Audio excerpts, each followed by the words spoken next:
Now, before we go to the workshops, we say hello to Miles. Sorry, Miles, I almost forgot you in the important discussion about food for tonight. You know, this is probably a priority. You know what I'm talking about. So hello, Miles. Miles Oglesop from Tiki. We cannot hear you at the moment. Can you hear us?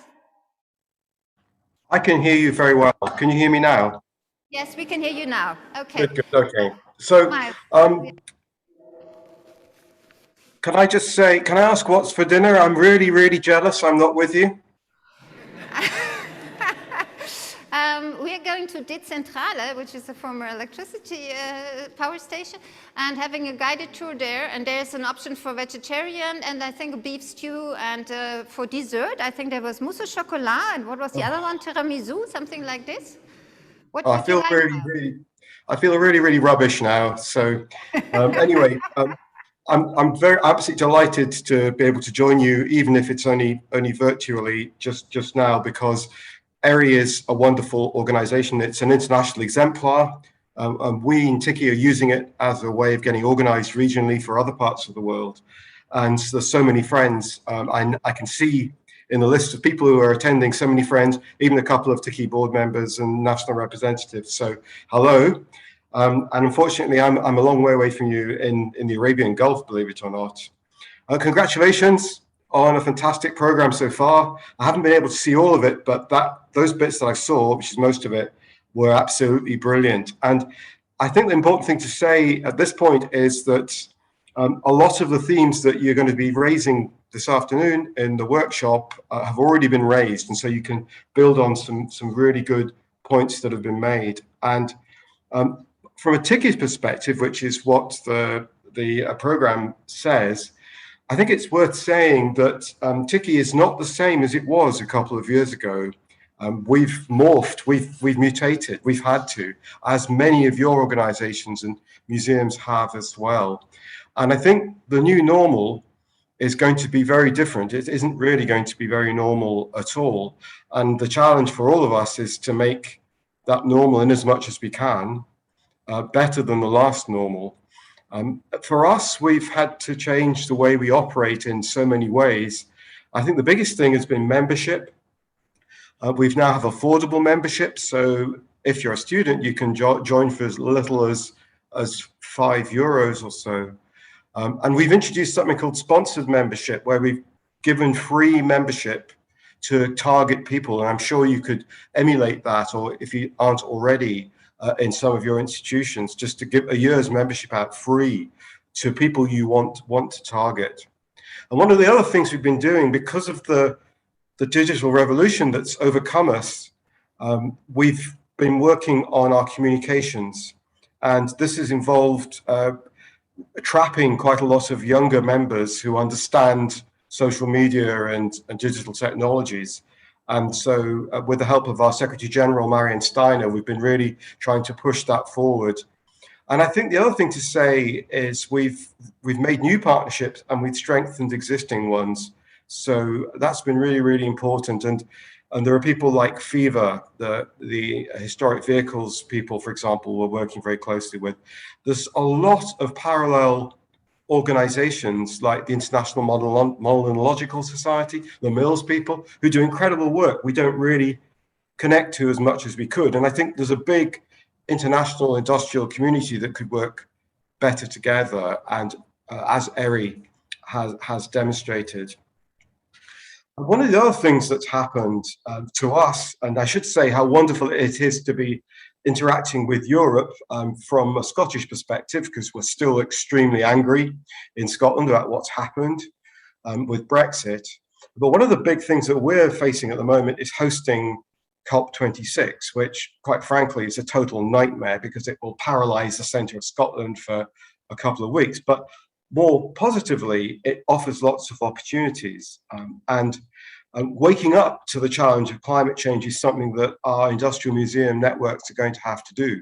We're all going to adapt and address a lot of issues, both in terms of, for example, the thermal efficiency of our premises, our buildings, but also trying to tackle the negative publicity that's emanating from the climate change people, because it's our fault. So how do we turn the dialogue round in our museums and in our general work to demonstrate how valuable industrial heritage is in the battle against climate change. And one of the really interesting things that happened with the Green Deal, which is one of the workshops, was initially it didn't recognize the role of the built heritage at all. And so I'd really like to pay tribute to the work of Europa Nostra and ICOMOS, and particularly, and also with the involvement of the Climate Heritage Network, which was actually launched in Edinburgh in 2019. Really like to acknowledge the work that they've done in putting our heritage, and that includes industrial heritage, back onto the agenda. Because one of the things that in Scotland we're trying to do is to turn our built heritage from a victim of climate change into a major force that battles it in its various manifestations.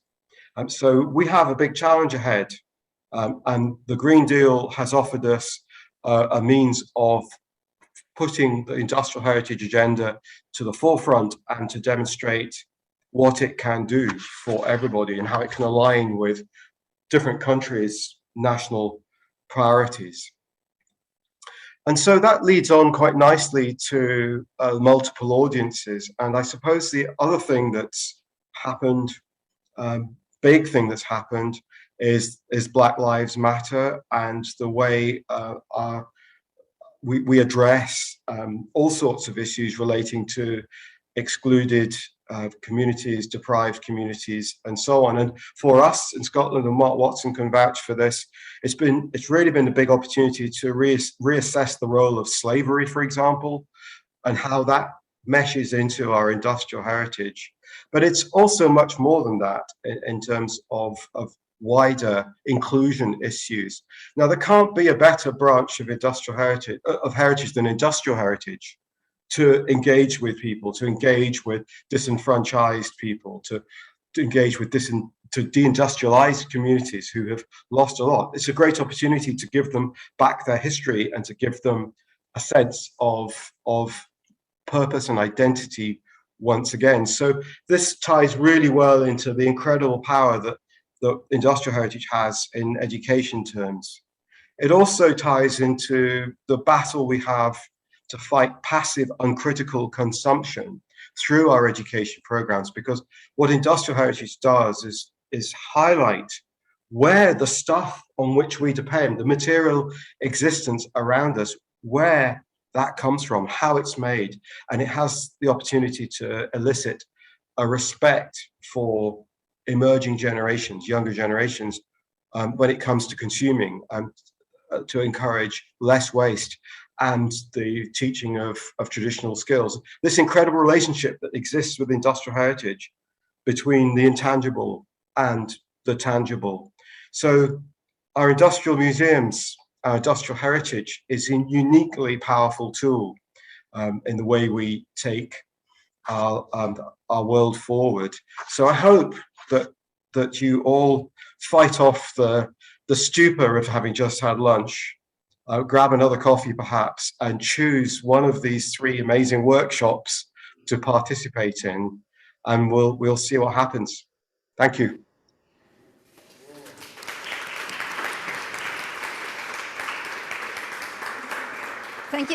Thank you very much, Miles, for this very good summary and introduction to our 3 workshops. It's good to hear that Tiki is working on the same topics as we are. I think this is good. I'm very happy that we are cooperating and working together, and I think this can be more than beneficial, and we should definitely continue this. We're very sorry not to be able to invite you to dinner tonight, but I think next year in Luxembourg, we hope that everybody from the UK will be back then again with us. Okay, we say goodbye to you, Miles, or you stay with us for the workshops or the online workshops probably. And here on site, we have 3 different workshops. We have the, one is the impact of COVID, which is moderated by Isabella. Isabella is here. COVID, sorry, no, I'm totally confused. Is moderated by Thomas. Thomas, can you stand up? Thomas Rabosch is the guy for impact of COVID. Where do you go to? We talk about switch the groups. Shall we build the groups here and see which one is the biggest, which one stays here? One is next to the lunchroom, and I think the green deal is up in the fourth floor already, Walter, yeah? Okay, the second one, green deal, is Walter. Walter takes you up to the fourth floor into the former cinema. And okay, then maybe you meet at the door, those people who want to go to the green deal. And we have number 3, Isabella, now for new target group, different audiences, diversity. You collect the people who go in your workshop. Okay. Good. You have almost 1 hour. We meet back here at 3:30. Enjoy the work. Be creative. So welcome back. The delegates here in the room and delegates on the screen. I saw that you were very creative and collaborative in the workshop, so I'm really curious what the outcomes of the workshops are. Who would like to start for the first workshop presentation? Thomas, would you like to start here?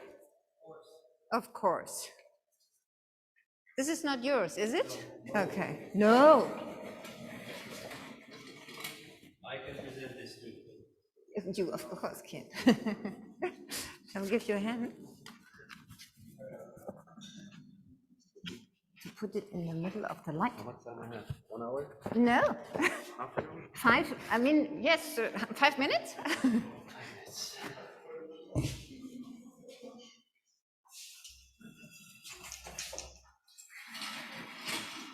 Okay, thank you, colleagues. I'll make it short. I would like to thank everyone in our tiny group of the workshop. I guess everyone is kind of tired with the COVID topic that we've been talking about the whole day, so our workshop group was quite small. But nevertheless, we of course discussed and talked about the topic recovery from COVID and new initiatives. As already said here in the morning, we don't have the solution, of course, on what is going on in the world for the last year and a half. But I actually used I divided our notes and ideas into 3 groups, as I like the slide from one of the colleagues who was presenting here today in the morning. And that is the financial and number of people losses, digital development, and crisis adaptation, which seem to me that is 3 areas that we can put our notes into. First of all, I would say talking about number of people, talking about finance, I don't have to repeat this because everyone knows that there were huge drops in the number of people, number of visitors, huge drops in getting the money from the income on entrance fees and so on. But I would like to stress a few things here. Right now, most of the people that talked here today mentioned that there are locals, local people visiting the sites, in a meaning of people from the region or from the country where the site is situated. Who are these people? Schools maybe, even though it's tough with the schools still, families, individuals. The thing is, let's concentrate on giving some benefits to these groups, and please don't forget about them once the crisis is over. Even it's going to be in 1 year, 5 years, and when the buses with rich tourists and groups from Asia will return again, remember that the groups that now were financing our sites and helping us to overcome the crisis were the local people, which is actually connected with kind of a slow tourism or individual tourism, making and thinking about special programs, how we can maybe operate in this difficult and strange situation for all of us. Digital media was mentioned here lots of times. We even had presentation on how to present our site in a different way than having people coming to our site in person. Of course, it's a good way how to present it. There is basically no other way when you can have the people in your site. The thing is that it's not everything, of course, and people probably will be getting fed up with virtual tours and videos of the sites and so on in a short period of time also. The thing that was mentioned here and that we discussed a lot was that, and I remember one number from the presentation here earlier today, and that is that 83% of museums have no idea how to manage the social media.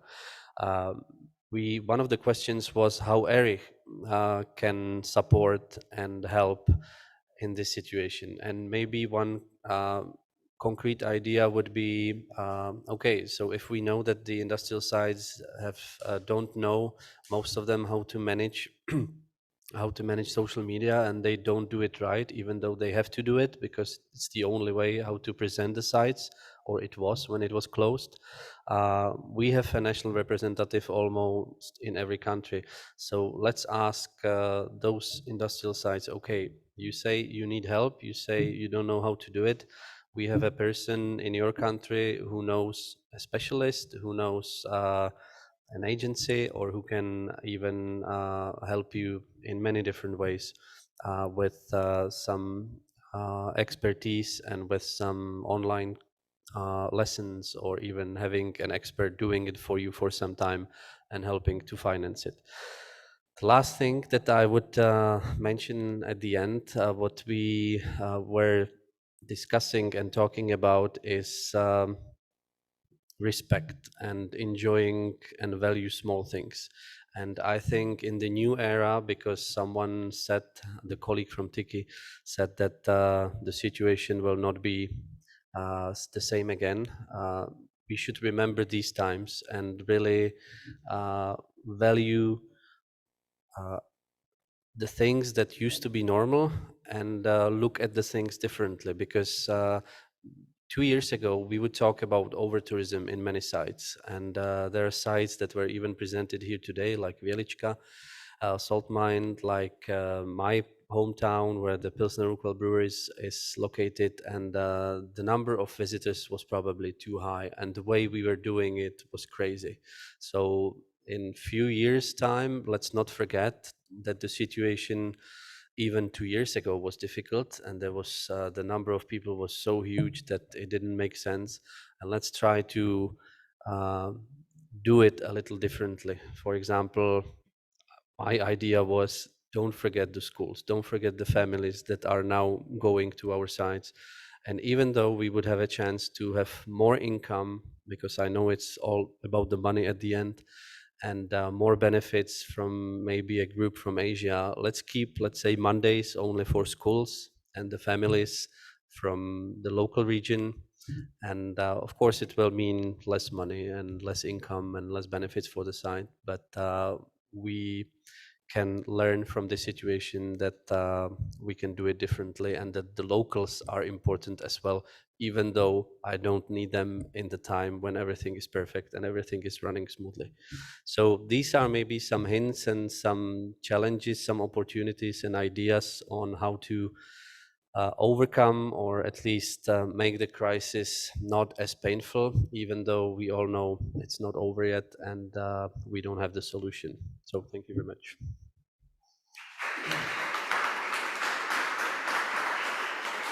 Thank you very much, Thomas. Any questions about this, or any additions you would like to bring?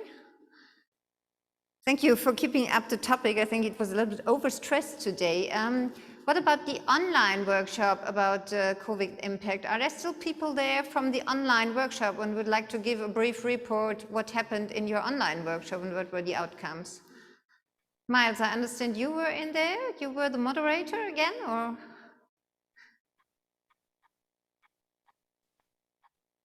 Oh, Miles, we cannot hear you. Can you?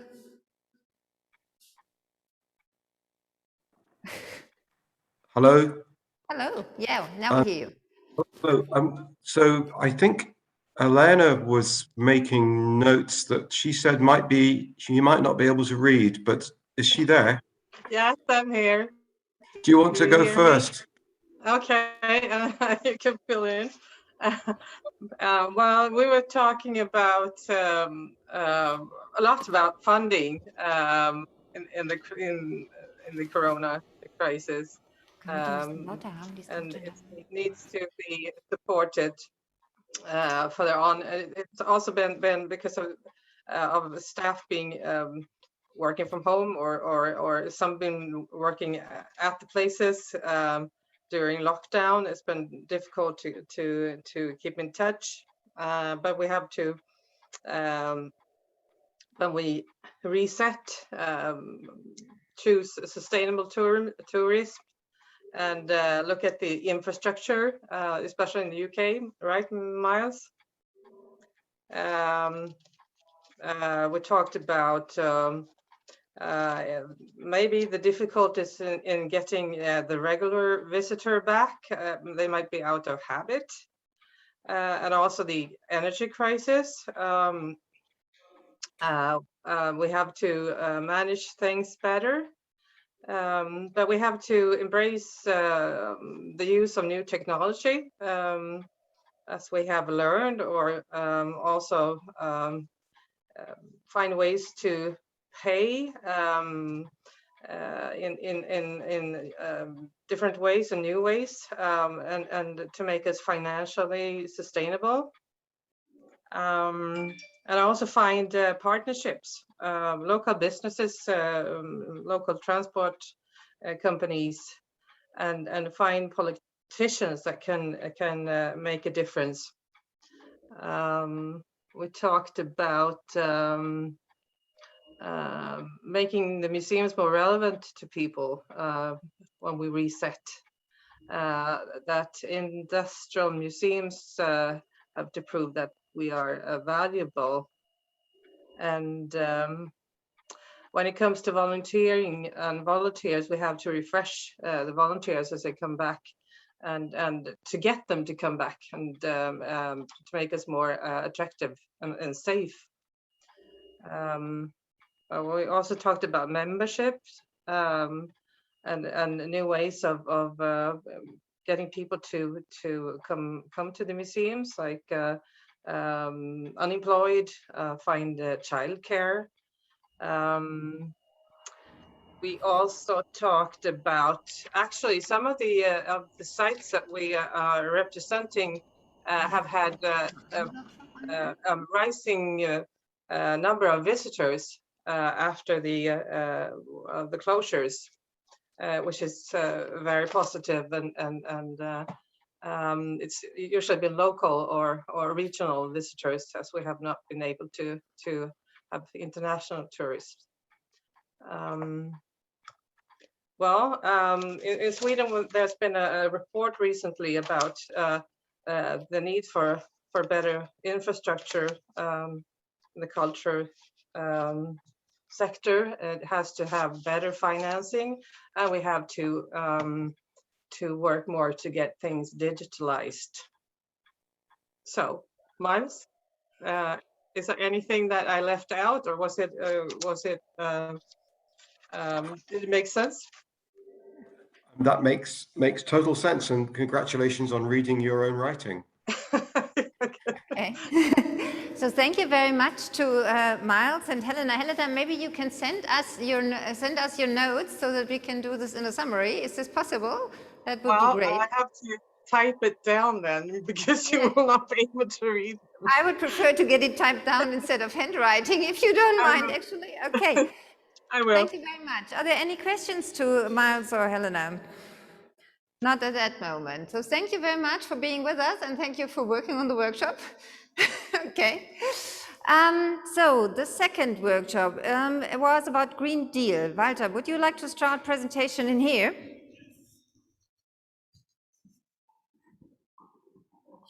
Whoops. Shall we?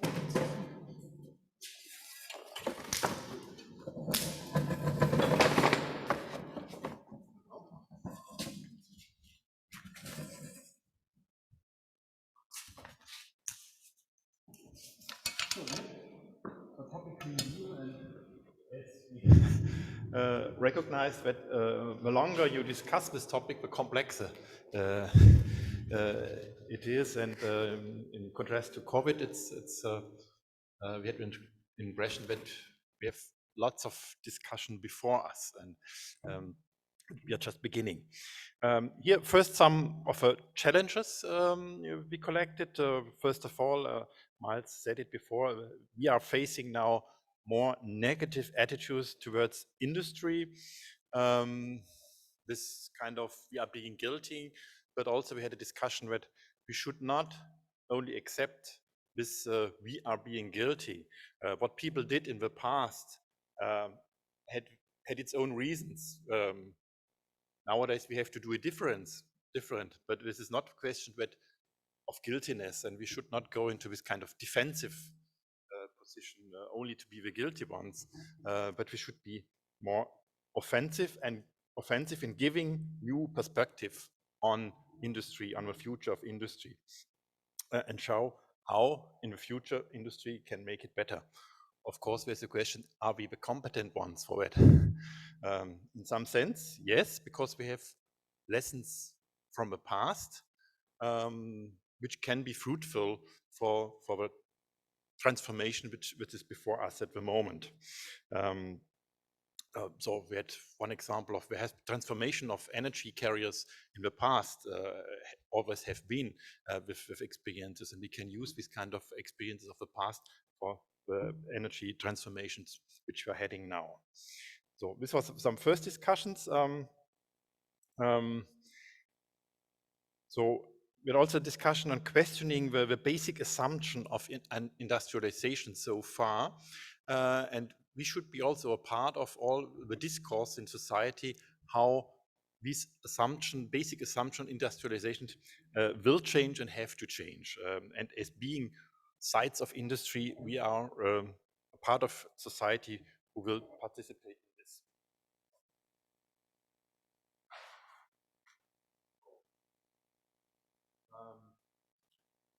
In which sense can ERIH useful? ERIH could be useful in the exchange of experience. First of all, we have to collect experience. We have to collect what the situation, very, very different situations of different sites, best practices, and starting with all the questions with the buildings and heating and energy consumption and things like that, and ending with questions of railways and heating coal and steam engines, a very broad perspective. Exchanging of experiences was the first thing. The second thing is what I said, we have to argue and to go into the discussion in an offensive, constructive way. And how can we do it? How can we argue, for example, if we want to, that was one example in the group, if we want to have steam engines with coal in the future, how can we argue for that? How can we persuade that we can do it also in the future? Can we do it? And how, if then, how can we argue and advocate for that, perhaps? And we have to have a discussion. And ERIH could be one association to foster and initiate this discussion. And at the end, we found perhaps we should go ahead to kind of charter, green charter of ERIH, which is collecting of ideas, of concrete ideas, but also collection of attitudes, defining the fields which we have to focus on, which we have to discuss upon, and where there can be actions. Like beginning, as I said, the construction side, our buildings, our sites, energy, or on the other side, perhaps the questions for the visitor journey, incentives for visitors coming by bicycle, or things like that. So it's a whole broad range of questions. Also talking of good examples, and perhaps we could have some kind of program of ERIH on tour, collecting good examples on different aspects of this topic. And at the end, we summarized, it's a question of sustainability, and sustainability always has three dimensions: the ecological, the social, and the economic. And we all are also sites which are competent in questions of social transformation, for example. And the question of social transformation is as well as important as the ecological aspect of this transformation, which is going to come now. So, and I'll end with that. Okay. Do you have something to add from my group? Nothing? Okay. Thank you very much, Walter, for this presentation. I get a typed version of this, can't I? I think Christelle already summarized it. You have written like a doctor. I think this fits well in it. From the online participant of the second workshop, Sabine, is this you who are doing the summary? Good to see yes, you. Indeed. Yes, indeed. Okay. And since I had the idea that I can't get away with my handwriting, I put it into a little PowerPoint, only 2 slides, and I'd like to share it with you. Can you see what I see? Can you see Workshop European Green Deal? Yes, we can see it. Thank you. All right. Okay. I'm going to focus sort of on the results. First of all, it was quite interesting because our group comprised, well, there were 4 Brits in our group, and apparently the understanding, there was no sort of common understanding of Green Deal. And because I had the idea, the impression that it has a lot to do with maintenance and poor insulation in the UK, but of course the Green Deal is a lot more. Okay, Green Deal, ERIH helps to make the Green Deal more tangible in all its dimensions, and inherent its industry is part of the problem, but maybe also part of the solution. And for example, energy museums can make it very tangible what energy is all about and explain the whole procedure. Then storytelling, the history of industry, where do we come from? This is something the ERIH sites can do. Another topic was the gray energy, because a demolition of a building sets free a lot of carbon and the gray energy that is conserved in the buildings as such saves energy. Then also another part of the sustainability, visitors' involvement and participation approaches, new approaches.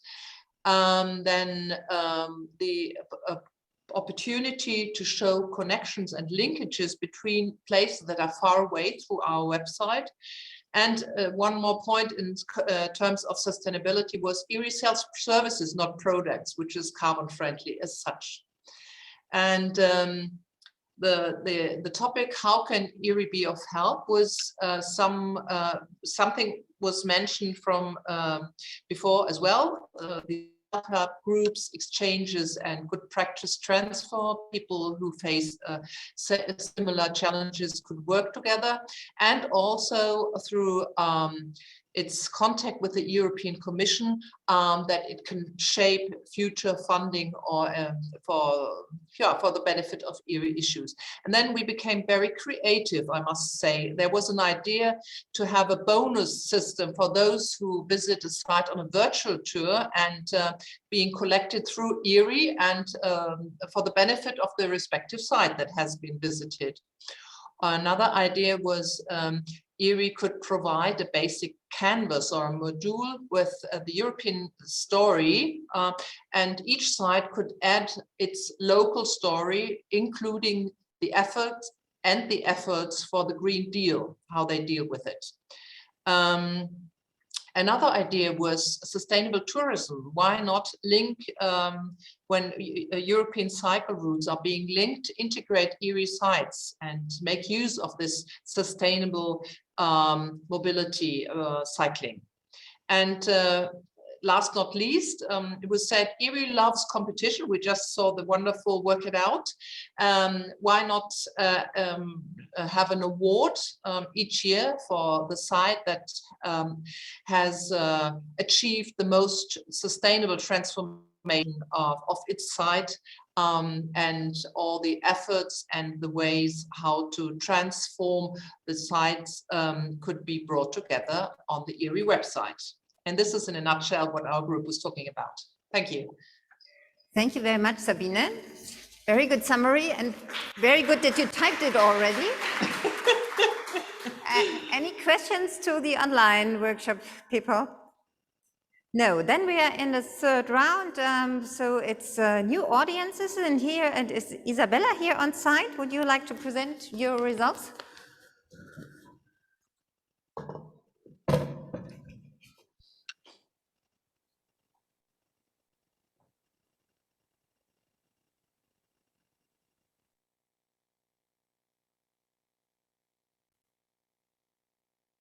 Moderate the third workshop about the changing of approaches to multiple audiences. We had a very nice discussion, so thank you for that. At first, we talked about the target groups that are approached at the moment, and most famous of all people were mentioned, of course, but also families, children, best agers, locals.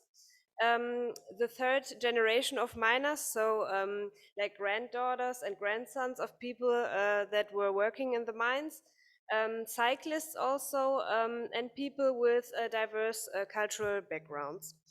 And then we started a conversation about what are the new target groups.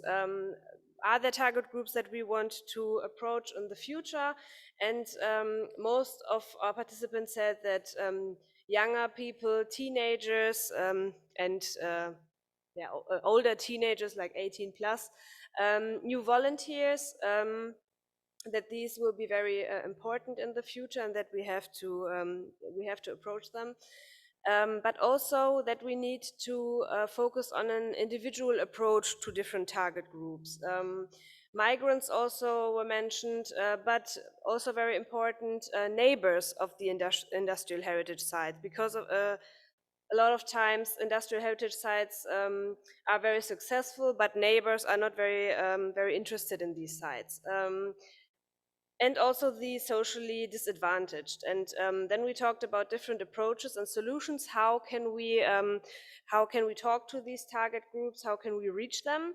And we were talking about social media, of course, a digital guide, a podcast, which was very interesting.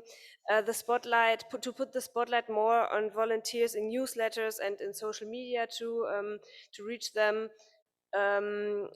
To change storytelling so that it becomes more interesting for younger people due to a personal approach to the topic of industrial heritage.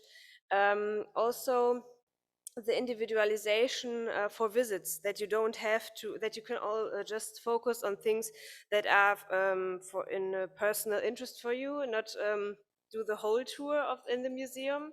Also, audio guides in different languages were mentioned. Very important when it comes to migrants' contact, to our individual contact to local migrant communities, and to these associations that work with them. Also for the socially disadvantaged, it was tried to reduce the prices, but it became obvious that the prices are not the only problem to target these groups. Free offers, like concerts or something that one time in the year that are free of charge. A children's book was also mentioned, speaking to the network against poverty, and educational offers. And finally, we talked about what ERIH can do, and I think we had some very nice ideas.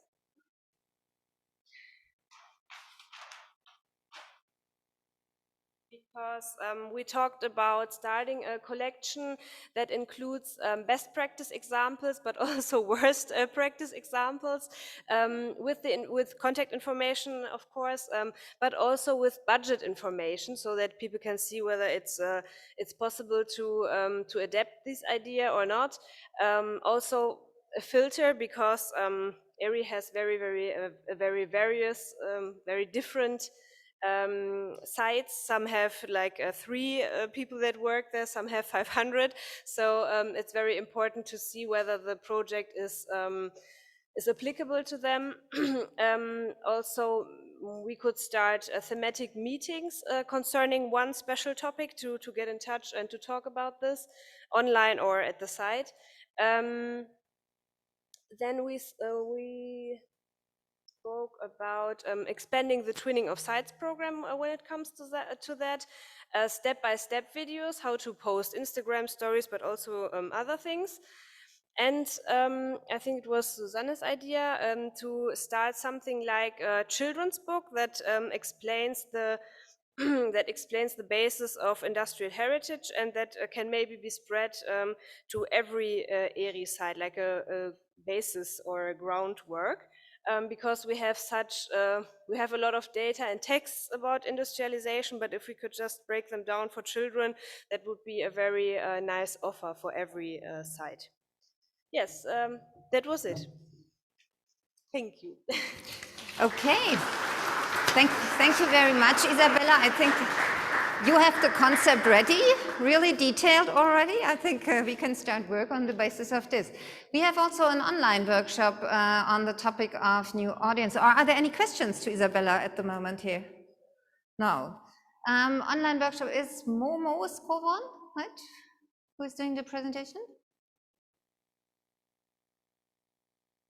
Yeah, hello everybody. Sorry, my video isn't working. I'd like to share my my screen with you so you can see what I wrote down and what we worked for in a workshop. So I'm just gonna open it up here and then I'm gonna start sharing. Is it possible that I share my screen with you? Yes. Do I have the rights? Yeah, now it should be possible. Katharina enabled you. Okay, that's great.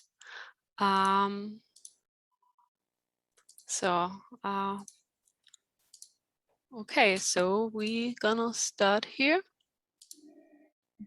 No, we don't see it yet.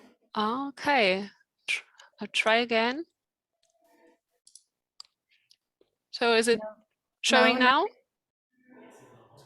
Where is it? Ah, a minute. You see it before us. Okay, we see it.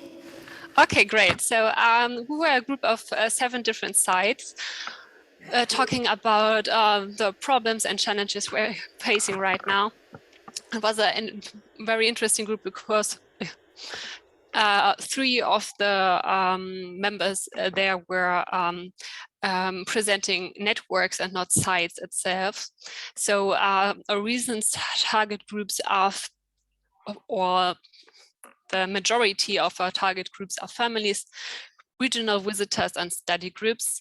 So it's a good mixtures of all demographic, social, people we're having.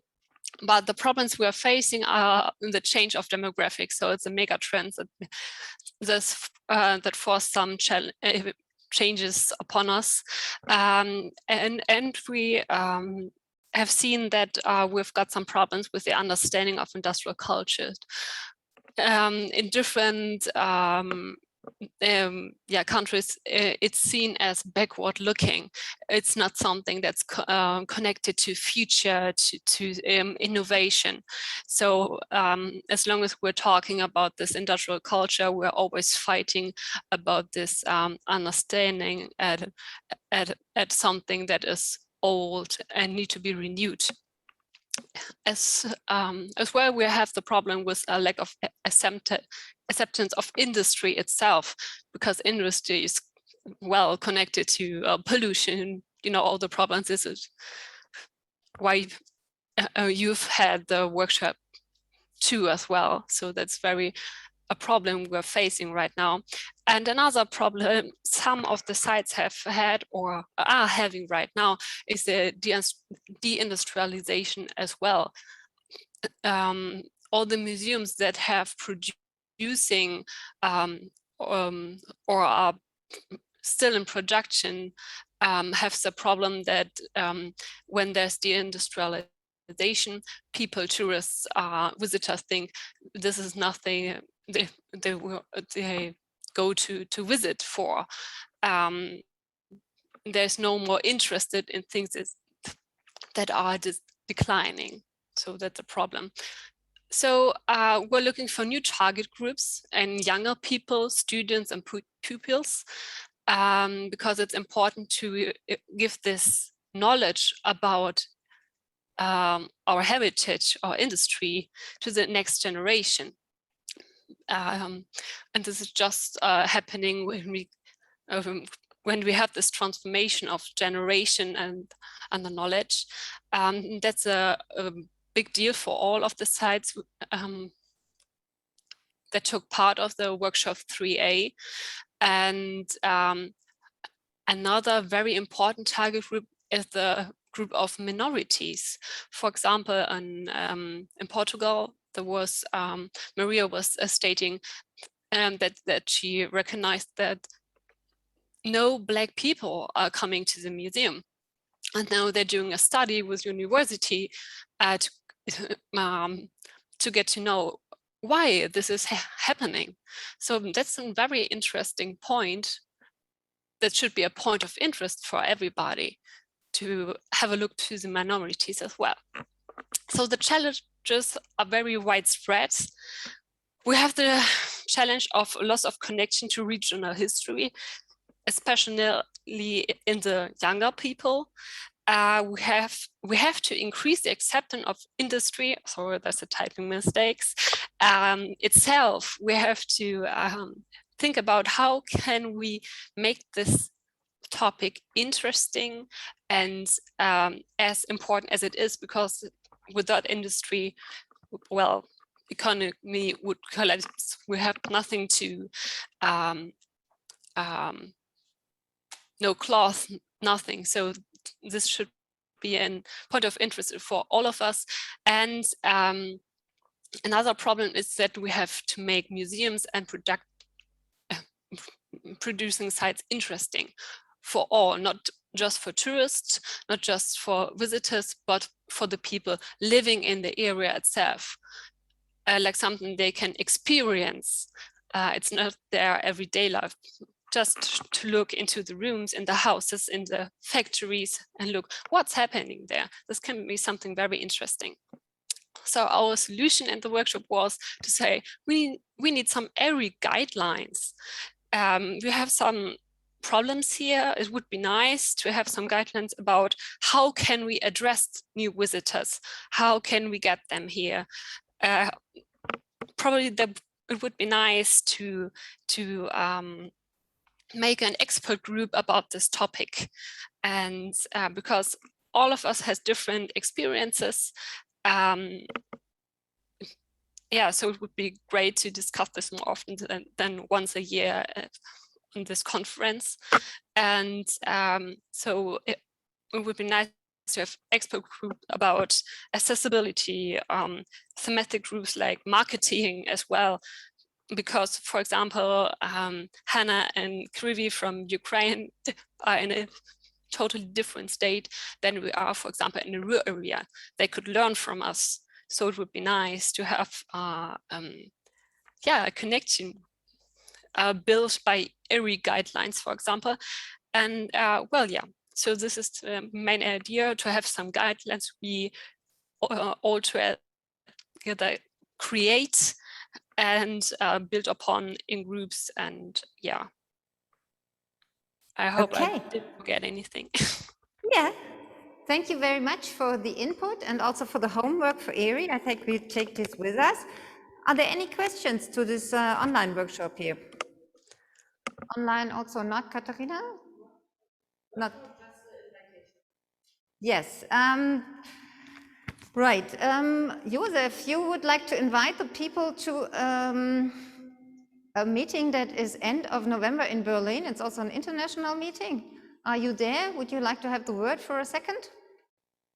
Oh, yes, if it's allowed to do so. Yes, but I wrote a message to all of you. We are conceiving since a couple of weeks, of months, is better to say, a new forum for Industrial Heritage Society, and the subject this year will be one of the subjects you had discussed intensively this afternoon: industrial heritage and sustainability. And we have catched a lot of interesting experts and pioneers. So it would be hopefully interesting also for you as an European audience to follow to this forum. And I'm very proud and pleased that ERI, meanwhile, hopefully, has allowed to produce an English simultaneous translation of this event. So all of you have the chance to follow the proceedings of this event, which is normally in German, also in English. Thank you. The program we will publish the next days, and it will also be spread by ERI. Thank you for this to Christiane. Thank you, Josef. So it's the Berlin Center of Industrial Heritage, which do their annual forum on industrial heritage, which is on the 26th of November. Is this right? Yes. 26th? Yes. Okay, 26th of November, either in person in Berlin or online. So again, discussion of sustainability and Green Deal and industrial heritage. Thank you very much to Berlin. Bye-bye. Thank you for having the chance to present it. Yes, of course. So we have another invitation now. I think the ladies from Luxembourg, I'm not sure who is doing it. Our host for next year's annual conference will give you a little bit appetite to join us next year in Luxembourg.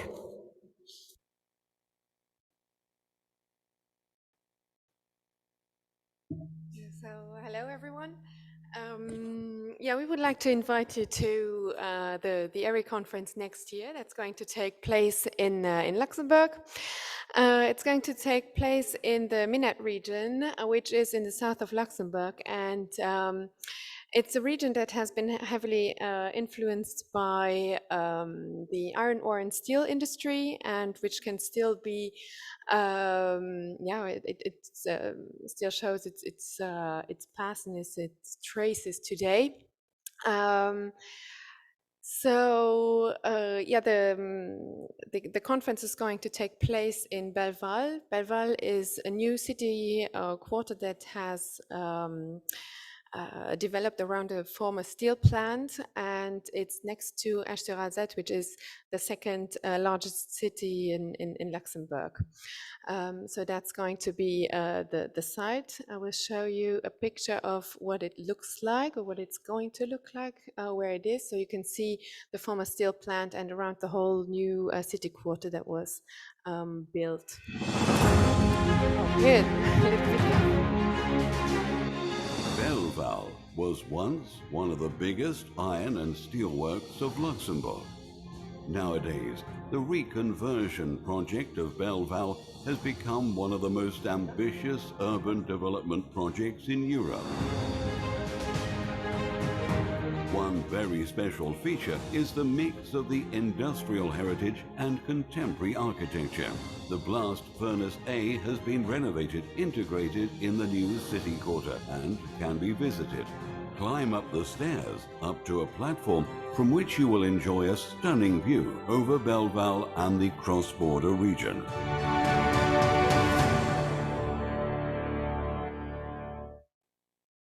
So this is where it's going to take place. We have a regional route, an industrial route, which is called Millentour. For the moment, we have 5 sites that are part of it. There will be more sites joining this route until next year. And we are very, very proud that last year in October, the whole region has been officially joined the world network of the biosphere reserves of the UNESCO Man and Biosphere program, which is mainly due to the region's past, due to the influence that industry had on nature, the influence that man had on nature, and vice versa. So we are very, very proud that we were rewarded with this label last year. And as a very special event next year, we will be hosting the European Capital of Culture with Esch-sur-Alzette as the main city, but together with the whole region and with additional municipalities across the border in France. So it's a cross-border national or European capital of culture, which is going to take place next year. So it would be a perfect opportunity to even extend your stay at the ERIH conference first for the weekend, over the weekend. Yeah, we will start in February and we will last until December. So that's what's going to happen, and we'd be very, very happy to welcome you in Belval, and yeah, so you're more than welcome to join, and thank you very much. Thank you very much, Lynn, for this kind invitation. I think it looks already very attractive. I'm sure that people will be enthusiastic to go and see it. We don't have a fixed date yet, but I think we can communicate that we have 3 options at the moment, but we will communicate this as soon as possible when the board is ready. The conference delegates here on site, please stay a moment on with me for organizational details of the continuation of the program. But I think it's a good moment to say farewell to our online participants and wave them goodbye and say thank you for being with us. It was really good to have you at least on the screen, not as good as having you here physically, but maybe next year in Luxembourg then. Okay, say goodbye and meet again, hopefully next year for the ERIH conference or in between for any of our meetings and workshops.